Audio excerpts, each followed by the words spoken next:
y la siguiente ponente nos visita, nos hace el honor desde Perú, la doctora Nicole Kertz. Ella es doctora en geografía y profesora principal del Departamento de Humanidades de la Pontificia Universidad Católica del Perú.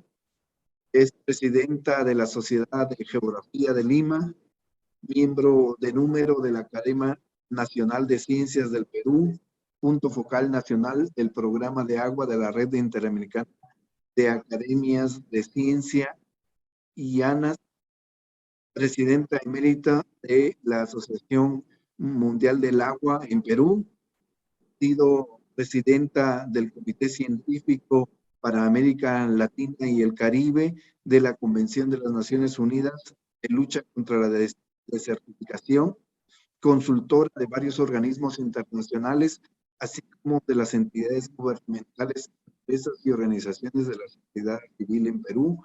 Ha sido profesora invitada en diversas universidades nacionales e internacionales, con más de 160 publicaciones entre libros y artículos. La doctora Nicole hoy nos presenta la ponencia Lecciones y retos del proceso innovador de la gestión integrada de los recursos hídricos, el programa Agua, Clima y Desarrollo, que se ha aplicado en una cuenca de Perú.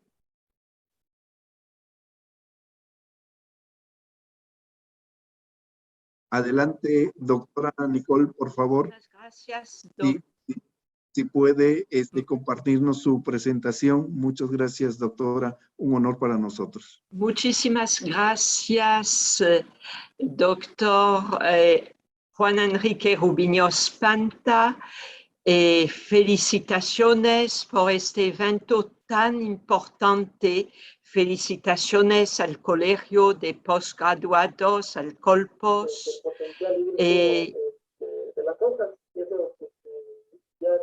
Ya lo vimos a través de un método, de un video que también lo vimos.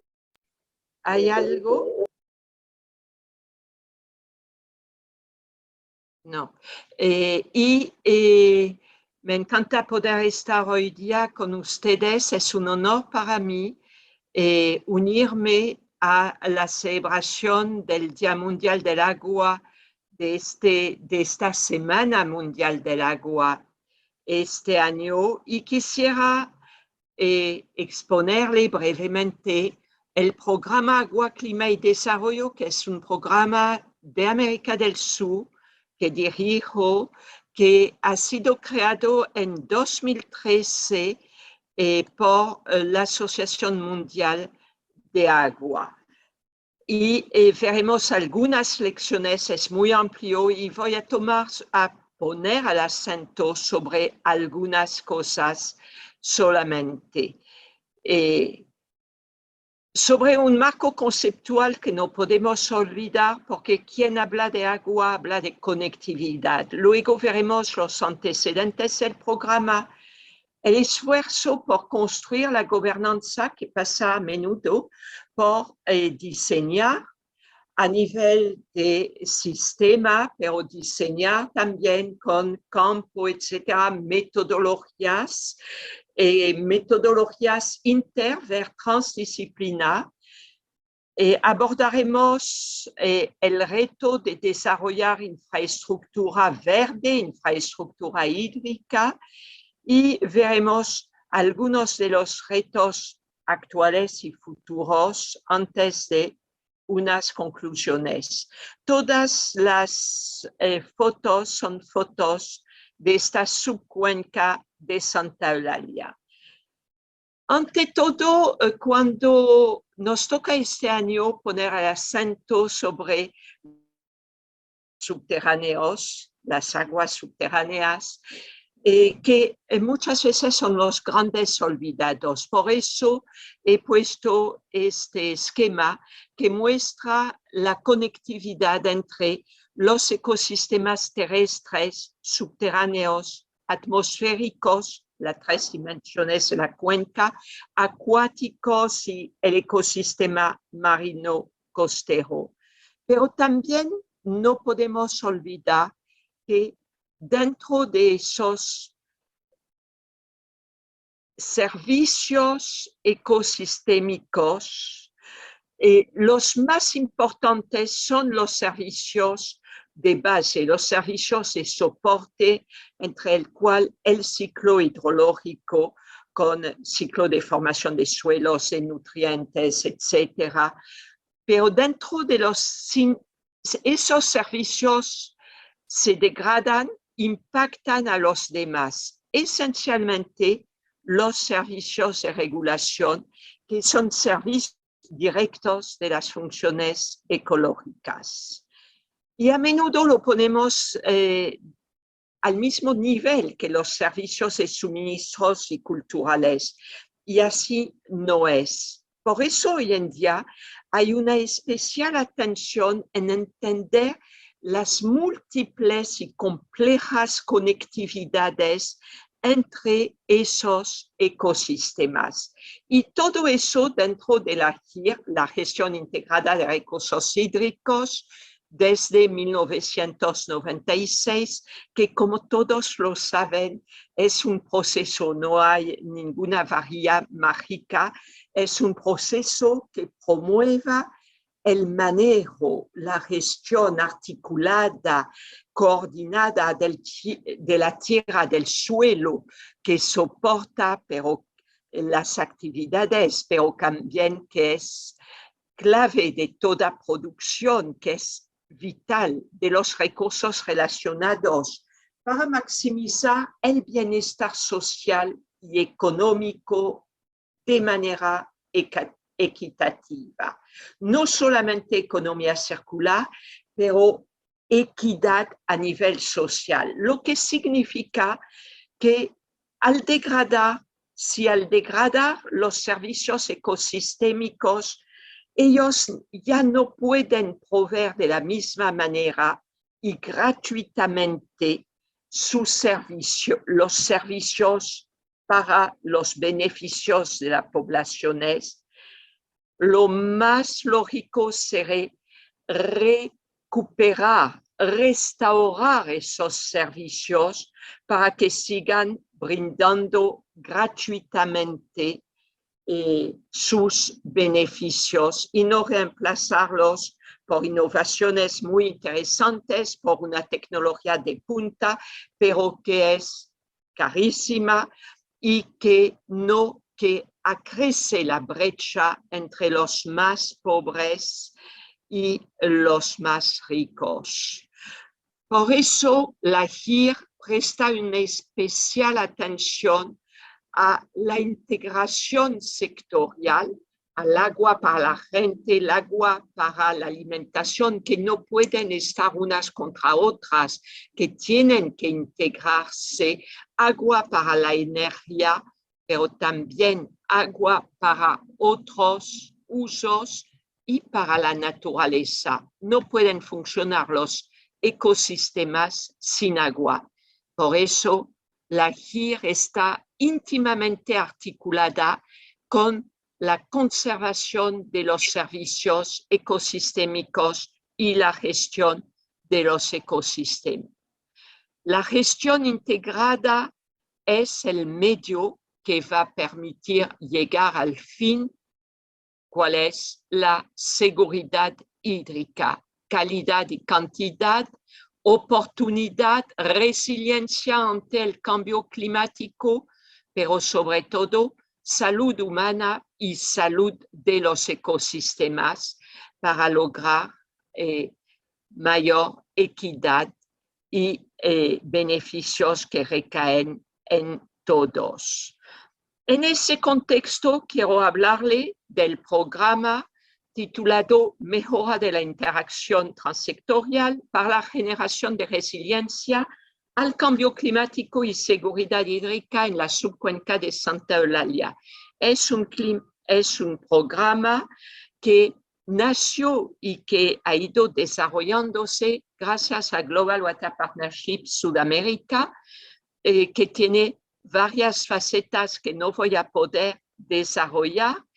Y lo primero, ¿por qué la subcuenca de Santa Eulalia, que es subcuenca de la cuenca del Rímac, parte de estas 3 megacuencas que aportan agua a Lima? Ustedes ven las cuencas del Chillón, del Rímac, Lurín, pero también la del Mantaro, que por trasvase aporta agua a Lima, que en 2030 se estima que tendrá 13,5 millones de habitantes.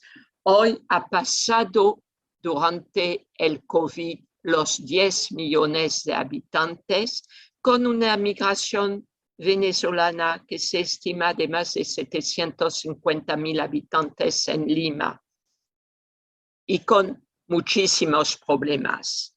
Y tenemos una pequeña subcuenca en la hiperperiferia de Lima, donde hay un cambio climático acelerado, la reducción de la superficie glaciar es tremenda y sigue continuamente, donde el consumo promedio diario de Lima metropolitana es 250 litros habitantes día. Ante el COVID, algunos de los distritos llegaban a 400, pero en esta zona que abarca 8 distritos, donde la pobreza extrema llega a 20% antes del COVID y 40 a 50% la pobreza. La brecha la mayor que hay cerca de Lima y donde la vía asfaltada llega solo abajo, a pocos kilómetros de la confluencia con el río Rímac, y para hacer 60 kilómetros ir en la parte media de la cuenca. Para darles un ejemplo, yo pongo 2 horas y media en periodo seco y 3 y media cuando todo va bien en periodo de lluvias como ahora. Esta subcuenca, me fastidia un poco eso, pero siempre es así. Es aquí en celeste un poco, tiene 30,250 habitantes, la ciudad de abajo 12,000, es pequeña, pero constituye un tercio de la cuenca del Rímac, ¿no? Con más de 1,000 kilómetros cuadrados y unos 62 kilómetros de río.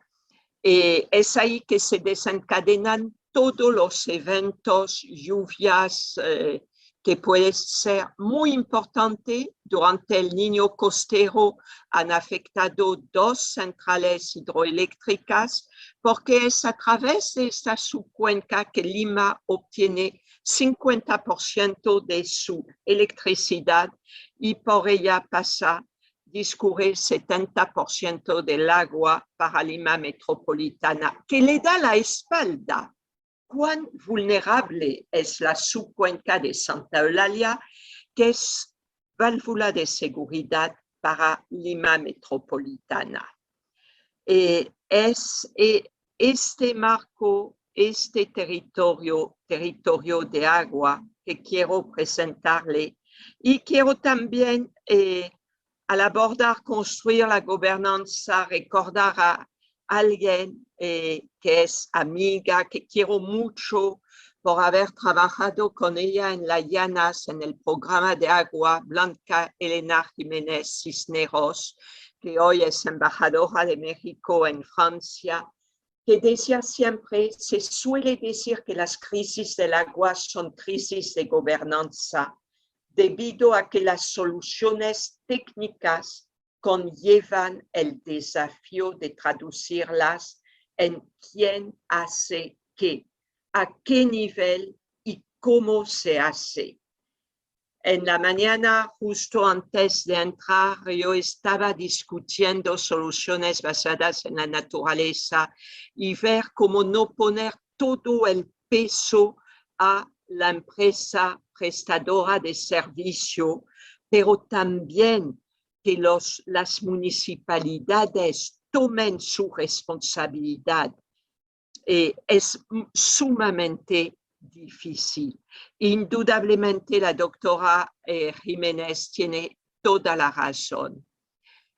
La OCDE nos recuerda que la gobernanza del agua es efectividad, eficiencia, confianza y participación. No les voy a contar la parte de confianza y participación.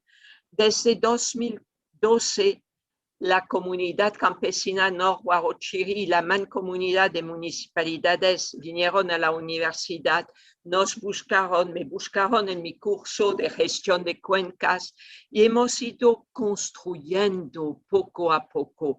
No ha sido fácil. En 2015, por resolución jefatural de la Autoridad Nacional de Agua, se ha constituido un grupo especializado de trabajo, el GET, y desde 2019 ese grupo se ha transformado en grupo consultor territorial del Consejo de Recursos Hídricos del Chirilú, representando la cuenca de Santa Eulalia. En este grupo hay mínimamente 7 instituciones, ministerios, hay otras instituciones del Estado, somos varias universidades, las municipalidades, las comunidades, y se ha construido confianza para poder participar. Eso es el sentido correcto, pero teníamos la efectividad y la eficiencia. Y en la efectividad se ha trabajado la capacitación a distintos niveles, pero es un trabajo en marcha con la coherencia de políticas en especial. Sin embargo, para trabajar realmente la gobernanza necesitamos data y la información es clave, más que la financiación. Cuando tenemos buena información, podemos saber mejor el valor y podemos también priorizar acciones y decidir y construir bisagras entre ciencia, tecnología y políticas públicas para marcos regulatorios y crear una gobernanza innovadora. La zona es una zona muy resquebrajada con pendientes muy fuertes hidroeléctricas y obviamente hay desencuentros a menudo muy educados por la confianza y la participación entre hidroeléctricas y otros actores, principalmente los productores de palta de chirimoya y los ganaderos para las ventanas de agua. No había nada, nadie sabía cuánto había, no había mapas. Planteé a mis voluntarios en la sociedad que trabajan en eso hacer un mapa del parcelario. Se ha tomado Sentinel-1, Sentinel-2, se ha trabajado el Google. Al principio me dijeron, es imposible. Imposible no es científico. Hay que trabajar, hay que ver cómo revertir eso. Se ha trabajado y al final se ha logrado trabajando por cuadrantes, 10 cuadrantes en torno a una hidroeléctrica, esos mapas que no les muestro en detalle, y este mes de mayo tendremos reunión por fin, con las hidroeléctricas y los productores para ver los requerimientos de agua y cómo podemos cada grupo aportar, lo que es sumamente importante. Pero no solamente hay que trabajar a nivel de gobernanza, hay que lograr mejorar y revertir esas brechas en cantidad, en calidad, y hemos abordado la infraestructura verde, solución inteligente a las necesidades actuales a través de las cochas o de esas lagunas artificiales, de las amunas, que son los sistemas prehispánicos de filtración de agua subterráneas para lograr tener puquiales, ojos de agua o manantiales, como quieren llamarlo, que sean donde el agua abunde. Andenes, quien dice andenes, dice domesticación de la pendiente, pero también dice gestión del agua. No puede haber uno sin otro, y dice patrón de cultivo. Y estamos abordando ahora, hemos hecho andenería con la FAO, AMUNAS también, a partir obviamente de inspección geológica. Estamos abordando cochas y reforestación. Creo que no les he puesto lo de cochas y no puedo por el tiempo hablarles de todo. Las cochas, los bofedales es un drama, y un drama Lima da es la espalda a la zona alta, y no solamente da la espalda, pero conoce y saquea lo que puede saquear. Y esas impresionantes alfombras verdes, que son tanto de musgos, pero donde hay turba también, la cortan y llevan para todos los viveros de Lima, para tener esas alfombras verdes en las empresas, en los jardines, en ciertos barrios, para tener las orquídeas tan bellas, llevan todo eso y destruyen. Y esa destrucción impacta en el acuífero, la conexión entre el ecosistema subterráneo con todas sus especies, ¿no? Bueno, ya no lo digo, de las grutas y todo su amplitud.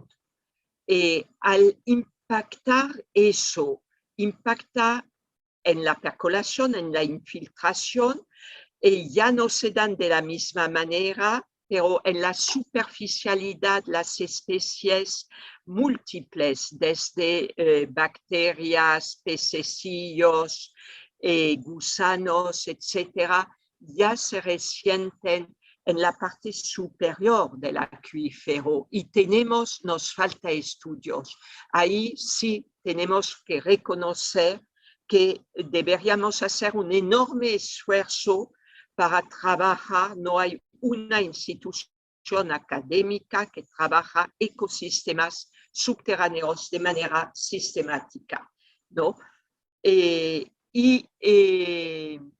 Eso impacta no solamente en la recarga del acuífero, pero impacta al degradar la capacidad del suelo y de su alfombra vegetal en controlar la percolación, la infiltración y el escurrimiento del agua, va a favorecer la torrencialidad, la erosión, y va a desencadenar riesgos gravísimos que están marcados cada 2, 3 años por pérdidas de bienes y de personas. Ahí tienen un ejemplo que a mí personalmente me duele. Solamente una comunidad en el bofedal de Milloc se paró y prohibió, hizo bajar de los camiones toda la champa y la turba que habían cargado, y habían cargado para un valor que habían pagado como coima. Escuché una persona antes de mí que hablaba de la corrupción, pero habían pagado al camionero que llevaba eso. Eso es el rostro de la corrupción, es el rostro de la indiferencia, es el rostro de la poca ciudadanía que tenemos. Y junto con este grupo tenemos la ayuda, el trabajo para restaurar este acuífero. Hay muchos grupos que lo hacen, nos llevamos bien porque tanto TNC, pero el Chirilú, el Consejo de Recursos Hídricos del Chion-Rimaclurin articula bien, y si hay un grupo que trabaja de manera general, aquí en este Bofedales, a través del programa PASID, Católica Sociedad, trabajamos para revertir el impacto del ganado, que es muy fuerte también. Y yo les decía, los bosques son muy importantes. Es un bosque que es un bosque de queuniales, un prosopis, un árbol nativo de la zona que crece a 4.000 metros y más, que es un árbol extraordinario, chupa la humedad del aire y la restituye en el subsuelo, recargando el acuífero. No es fácil, tampoco hay estudio que en nuestro medio que mide árbol por árbol, arbusto por arbusto, la capacidad de recarga. Hemos visto todas las matrices de la FAO y hemos decidido trabajar con un modelo establecido en los Alpes italianos por un grupo interesante que primero ha tratado de hacer un inventario de bienes y servicios de los ecosistemas forestales y de los métodos de valoración de acuerdo a tipo de servicio y a la producción y al precio normalmente.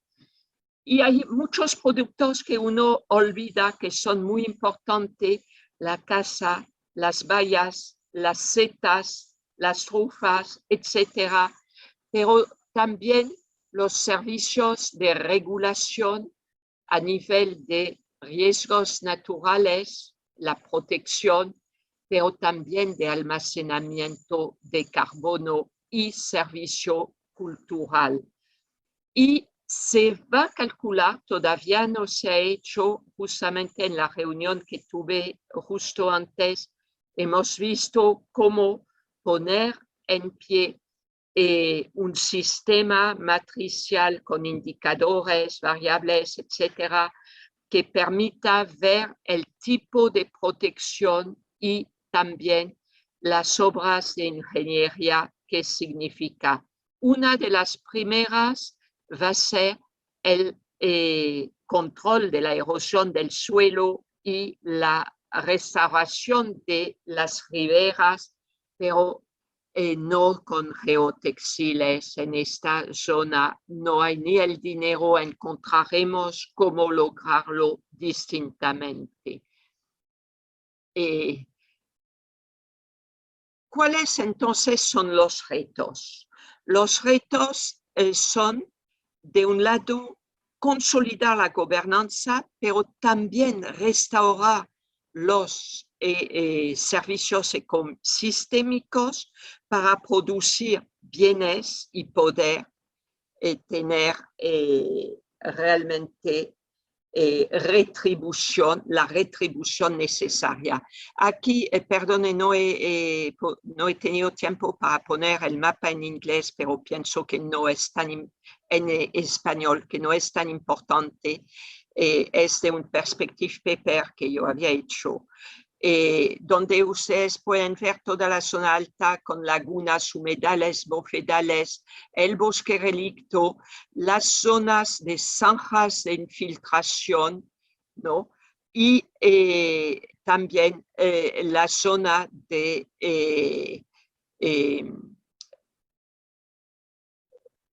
vegetación muy pobre, y tienen una vegetación ahí en rojo que es de producción de palta, de chirimoya y otros. Entonces, conocer bien el contexto, qué es lo que da para la zona baja y para Lima. Por eso hay que medir y contabilizar cada uno de los servicios, como les he mostrado, pero también hay que ver qué es lo que necesita la zona baja. El uso agrícola de agua de calidad, el uso doméstico de agua limpia, y es una zona ahí están los 12.000 habitantes de los cuales hablaba. El otro, todo el resto es 30 y tanto mil. El uso turístico fines de semana y domingo. Y hay que seguir viendo el valor económico donde el servicio se produce, pero recordando que solamente las áreas produciendo servicios aprovechados tiene un valor económico retribuible. Por eso hoy en día es clave recuperar las lagunas. Se ha iniciado con MIOC, Sedapal lo hace, Sedapal, la empresa prestadora de servicio, lo hace a partir de lo que en cada recibo de agua, un sol, que es un cuarto de dólar, 25 centavos al mes, aportan la población que paga para lograr un fondo para eso. Pero conocer bien esta demanda. El agua de buena calidad y limpia tiene un valor económico acorde con la demanda que siempre aumenta con el crecimiento urbano. Y el costo económico de la conservación del beneficio, donde se genera. Y ahí es importante ver el costo total, que permite también conservar los ecosistemas acuáticos y los bosques. Y el valor económico de la conservación del beneficio, donde está pagado, es decir, el costo económico de la recarga de acuífero, de la cosecha de agua, pagados como mecanismos de retribución de servicios ecosistémicos. Entonces, eso es, vamos en el futuro hacia el fortalecimiento del sistema y a partir del fortalecimiento de la gobernanza hídrica, a partir de impulsar la formulación e implementación de proyectos, pero también promover continuamente la cultura del agua, tanto en la subcuenca y en la Gran Lima, que el año pasado he visto el evento impresionante que se hizo en México DC con el apoyo de la UNESCO sobre tu río, tu ciudad, que me gustaría hacer en Lima. Y sobre todo generar alianza. ¿Para qué? Para la seguridad hídrica. La seguridad hídrica es la base de todas las seguridades que existen. Base de la seguridad física, de la gestión, del control de los riesgos de desastre. Base de la seguridad económica, no solamente motiva la economía circular, ¿no? Pero en este marco, el suministro de agua y ya no más pérdidas y aguas, sea de manantiales, de pluviales, de lagunas que se secan. Pero la seguridad alimentaria, clave, la seguridad energética, somos una cuenca a la vez hidroeléctrica y agropecuaria, la seguridad en salud y sobre todo la paz social. Eso se exprime a través dentro de la cuenca, en la parte alta, la regulación hídrica, la restauración de los ecosistemas y en toda la cuenca, la gestión de riesgo de desastre a partir de gestión de riberas, de cauces y fajas marinales. A partir de la gobernanza, del ordenamiento territorial y del buen entendimiento del nexo agua energía, alimentación. Y para eso tengo dos láminas. Hay que no solamente trabajar un plan de gestión integrada de recursos hídricos, un plan de gestión de cuenca y tener un ciclo de planificación bien muy sólido, pero este proceso no puede ser independiente de la conservación de los servicios ecosistémicos. Este proceso que ustedes conocen, que podrían leer en este perspective paper, ¿no? Está íntimamente ligado a la conservación de los ecosistemas, la definición de los servicios, la evaluación de los efectos del cambio climático y la cuantificación de los servicios ecosistémicos y su necesidad de fortalecimiento para orientar la elección de estrategias hacia un plan de gestión integrada, su implementación, evaluación. Obviamente, sin visión, sin compromiso hacia la gestión integrada de recursos hídricos, no puede haber pasos hacia una política pública y de Estado. Eso se demuestra así cómo invertir en la seguridad hídrica es invertir en la adaptación. Si bien es cierto, todos conocemos el marco de las propuestas, para el Perú también es la lucha para entrar en la OCDE y estamos lejos.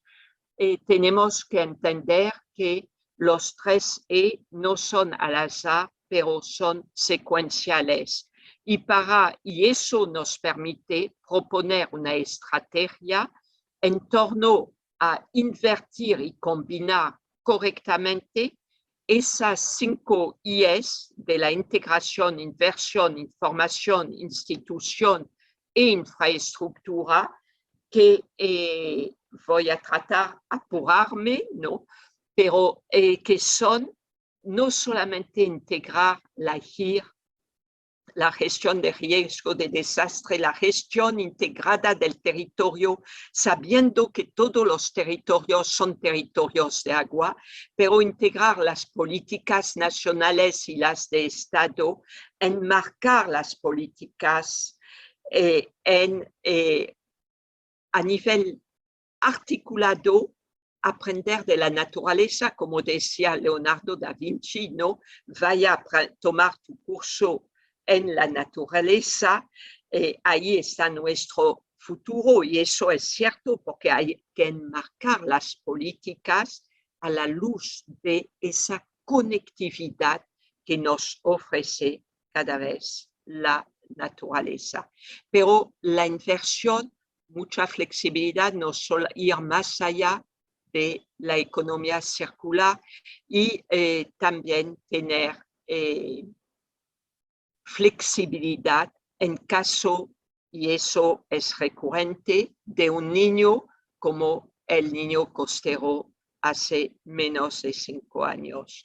La información, no solo crear un sistema nacional integrado de información territorial a nivel multiescalar, multitemporal, porque si bien es cierto a nivel nacional tenemos un sistema de información nacional de recursos hídricos, donde está a nivel regional, a nivel subregional, local, ¿no? Tenemos que lograr la interescalaridad y la multitemporalidad. Y para eso, más trabajo inter y transdisciplinar, integrar innovaciones e integrar formación innovadora también en las universidades, donde la interdisciplinariedad debería representar mínimamente, es mi posición, el 30% de la formación actualmente en todas las carreras. A nivel institucional, desarrollar estrategia nacional, pero participativa, estratégica. La OCDE habla de la sociedad entera y nuestras sociedades son formales e informales, pero muy articuladamente. Tenemos que lograr trabajar eso y para eso desde la educación, que no tenemos la dicha de tener una educación del nivel a nivel de educación básica regular que ustedes la tienen en México. Y finalmente la infraestructura, y no voy a hablar de la infraestructura dura, que hay extraordinarios ingenieros civiles en nuestro país, pero quiero hablar del fortalecimiento de la infraestructura blanda, de la infraestructura verde con reforestación, conservación de suelos, no olvidar todo lo que hemos dicho en el Año Internacional del Suelo en 2015, control de crecidas, protección de cauces, gestión de riberas y parajes marginales, pero también decolmatación de ríos y quebradas. En agosto de 1807, Alejandro von Humboldt, pasando de Ecuador a Perú, dijo, mirando el río Piura, este río hay que sacar todo el material acumulado y que está poniendo en riesgo la ciudad abajo. Mire, ha pasado actualmente 220 años y estamos esperando. La GIR es entonces finalmente por esencia una estrategia de adaptación al cambio climático por combinar estrategias duras y blandas, lo que ofrece a los territorios de agua, regiones, países, es la mejor oportunidad de hacer frente exitosamente al cambio y a la variabilidad climática. La seguridad hídrica, que es el fin de la GIR, exige innovaciones tanto técnicas como institucionales y también de formación, y puede generar oportunidades para mejorar la provisión del servicio e impulsar la actividad económica. Muchísimas gracias.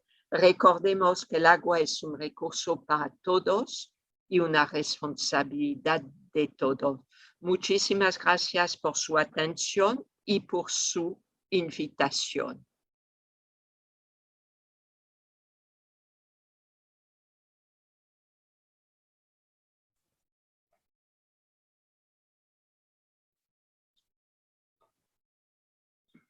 ¿Quién estaba presentando? Enrique Rubiño. Doctora, sí, gracias doctora. Felicitarla por esta brillante exposición. Pasamos a ver si hay comentarios, preguntas por ahí, jóvenes. Enrique, no sé si me escuchas. Sí, adelante, doctora Adolfo Eusebio.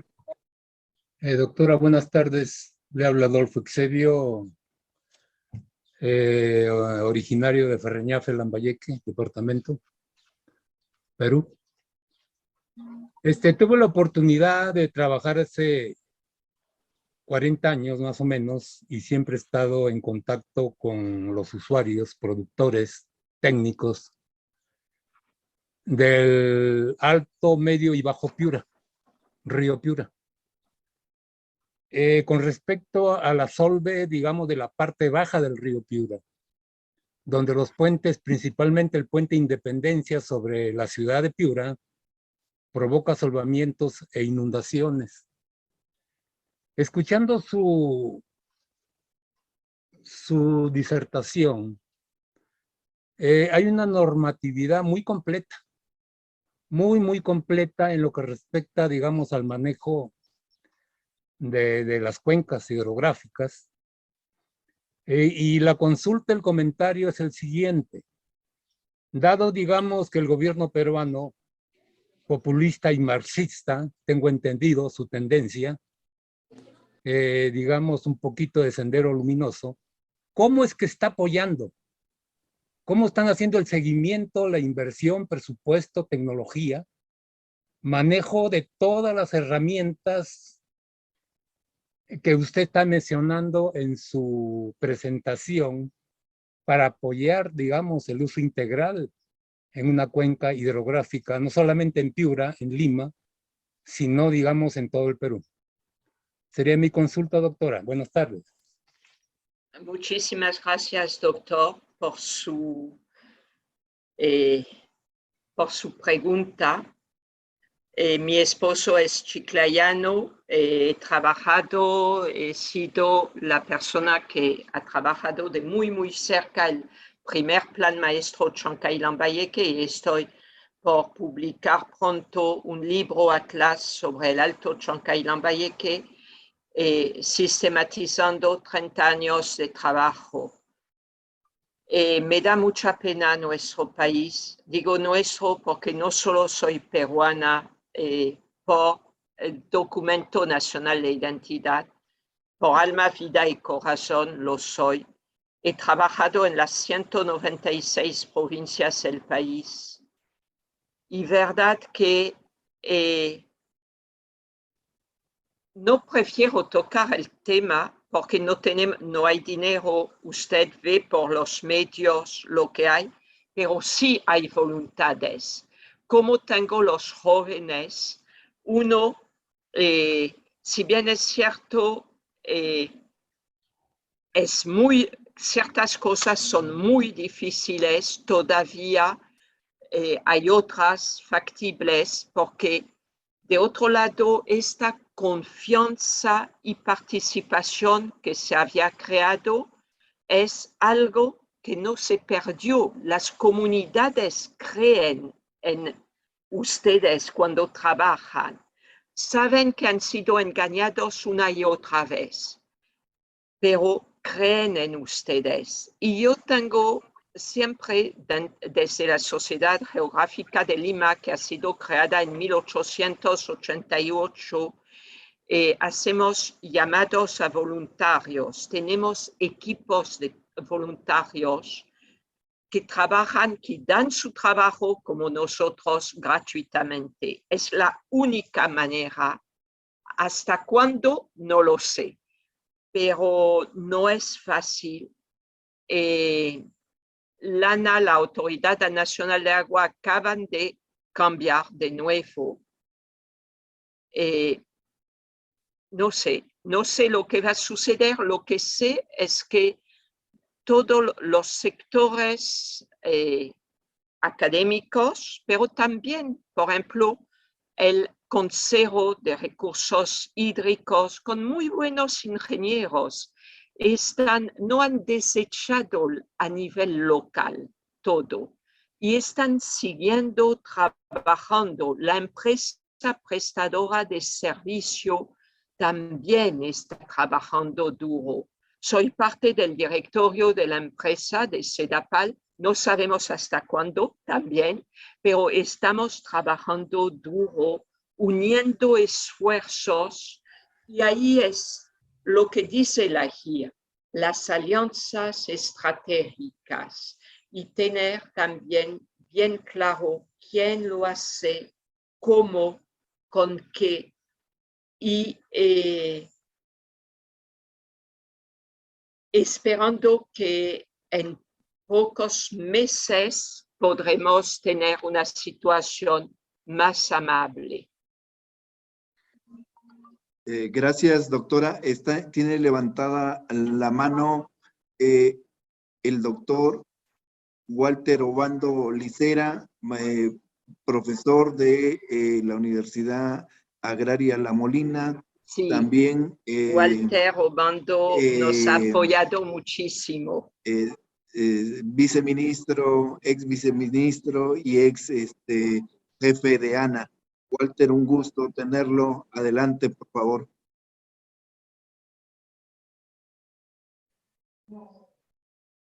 Walter, adelante, por favor. Muy buenas tardes ya.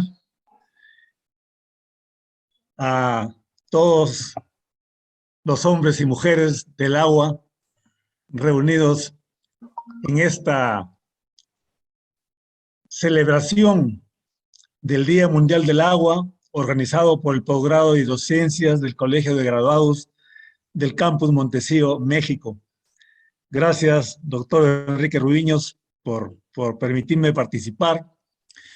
Yo pensaba hacer una breve intervención en torno a la exposición magistral, por supuesto, hecha por la doctora Nicola Vernet, a quien saludo y felicito, en su conferencia Lecciones y retos del proceso innovador de la JIR, el programa Agua, Clima y Desarrollo, desarrollado en la cuenca del río Santa Eulalia, y efectivamente, como ella lo manifestó, tuvimos la oportunidad de compartir en los años 2018 y 2019 durante nuestra gestión en la Autoridad Nacional del Agua. Pero también me ha picado el bichito de la política cuando nuestro paisano y compatriota nuestro, el doctor Adolfo Eusebio, nos manifiesta su preocupación por lo que acontece en nuestro país. Así que si me lo permites, Enrique, algo también tengo que decir al respecto, fundamentalmente por nuestra participación última, como bien lo señalaste, como viceministro de Desarrollo de Agricultura Familiar e Infraestructura Agraria y Riego.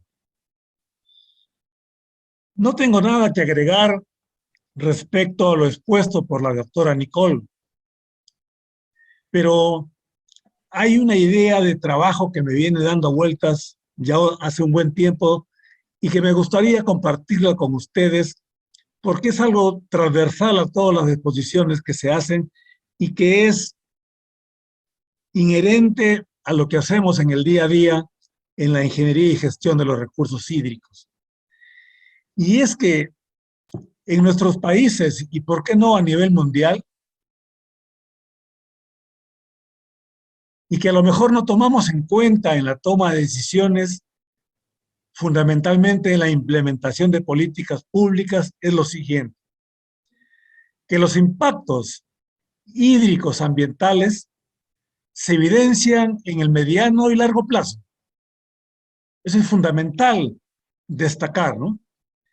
Y que como consecuencia de ello, para el caso de los impactos negativos, su remediación, mitigación o compensación toman igual un plazo de mediano y largo plazo.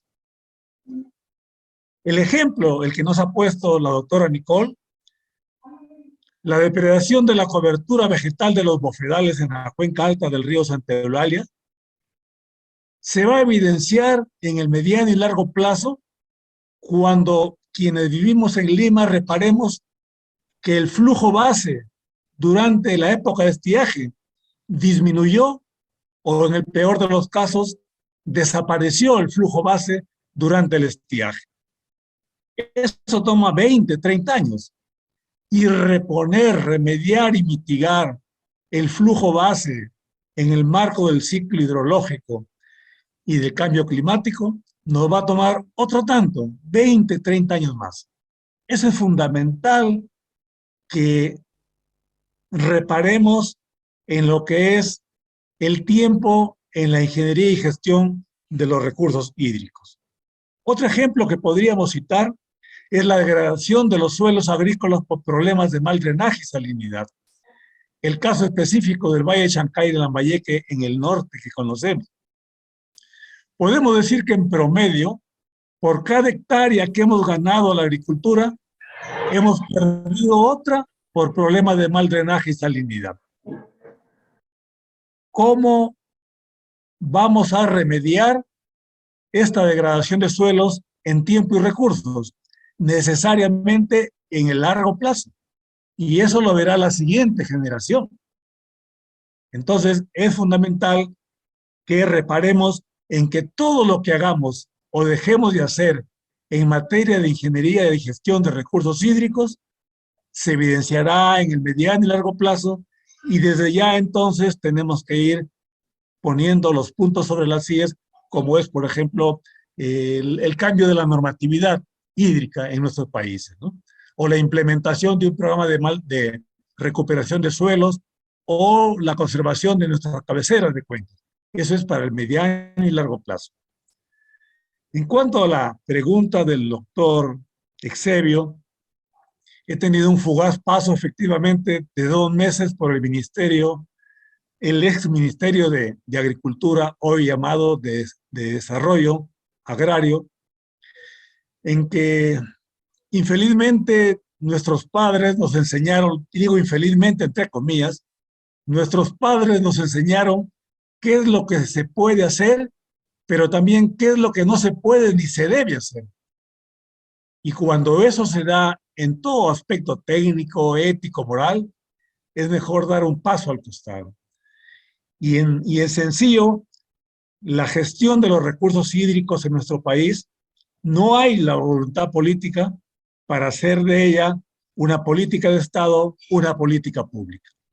Esperemos que esto se pueda revertir en el corto plazo, que los políticos puedan tomar conciencia de ello, pero realmente la gestión de los recursos hídricos en nuestro país atraviesa por una de las etapas más críticas de lo que podemos haber visto en los últimos 40 años.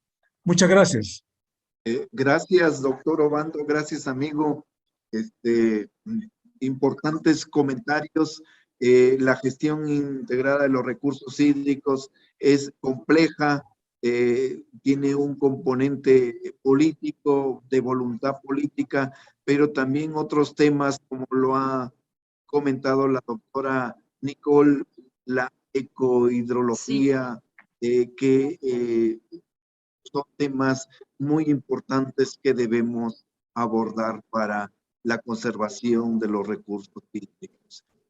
Gracias, Walter. Estamos Gracias. muy un poquito pasados. Doctora Nicole Bernes, agradecerle sobremanera su participación y felicitarla por esta brillante exposición que ha generado, pues, que compartamos estos conocimientos. Estamos a la orden, como siempre, en el Colegio de Posgraduados, y muchas gracias. Sé del esfuerzo que ha hecho por estar con nosotros y agradezco mucho.